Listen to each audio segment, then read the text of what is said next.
आपको ना कभी दासी बनाना चाहता है मेरा भोलेनाथ, ना आपको कभी नौकर बनाना चाहता है मेरा भोलेनाथ, ना कभी आपको सेविका बनाना चाहता है मेरा भोलेनाथ। तो आपका हाथ पकड़कर इस संसार सागर से, भव सागर से उन्नति की ओर आगे बढ़ाना चाहता है। वो आपको डूबने नहीं देगा, वो आपको नष्ट नहीं होने देगा, वो आपको तकलीफ में नहीं आने देगा, वो आपको कष्ट की ओर नहीं जाने देगा। वो शिव तत्व है, वो शंकर, वो खड़ी के दाना मेरा देव आदित्य महादेव, वो शिव तत्व है। सुयशा, मैं तुम्हें दासी नहीं बना सकता, सुयशा मैं तुम्हें सेविका नहीं बना सकता। तो सुयशा ने कहा फिर कोई सेवा मुझे दे दीजिए। शिव जी ने कहा सुयशा तुम नंदी से विवाह कर लो, और नंदी से विवाह कर कर तुम नंदी की धर्म पत्नी बन जाओगी।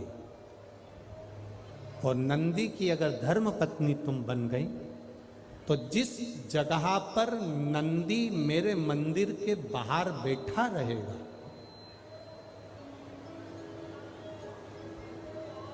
नंदी जिस जगह पर मेरे मंदिर के बाहर बैठा रहेगा, सुयशा उसके कर्णों में, कर्णों के करीब में तू स्वयं विराजमान रहे।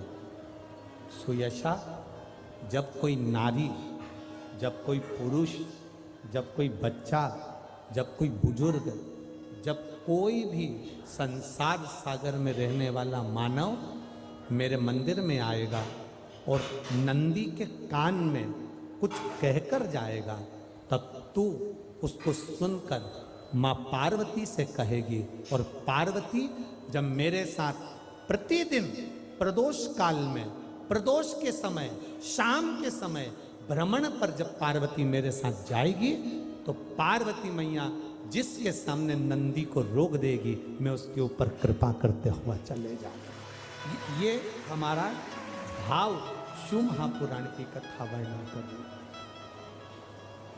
ये हमारा भाव भगवान देवादिदेव महादेव का चरित्र वर्णन कर रहा है, ये शिव तत्व वर्णन कर रहा है।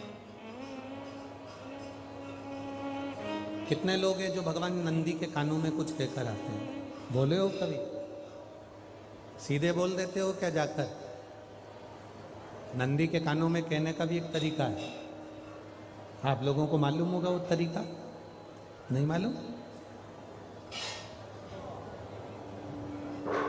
ये बेलपत्री की जो डंडी रहती है ना, बीच का जो भाग है, ध्यान दिए ना जगह सा, ये बीच की जो डंडी है, फिर से देखिए, बेलपत्री के 2 पत्ते और उसके पास में जो बीच की जो डंडी का भाग है, दिख रहा है आप लोगों को? ये 2 डंडी, ये बीच की 2 पत्ती और उसके बीच में जो 2 डंडी का भाग होता है।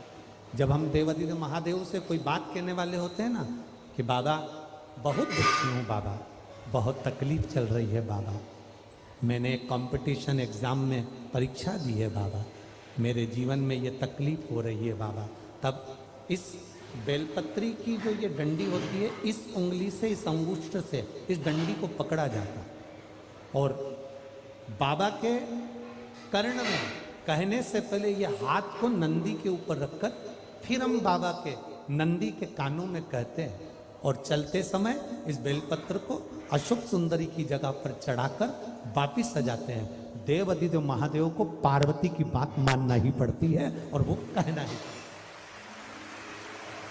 ये बेलपत्र की महत्व,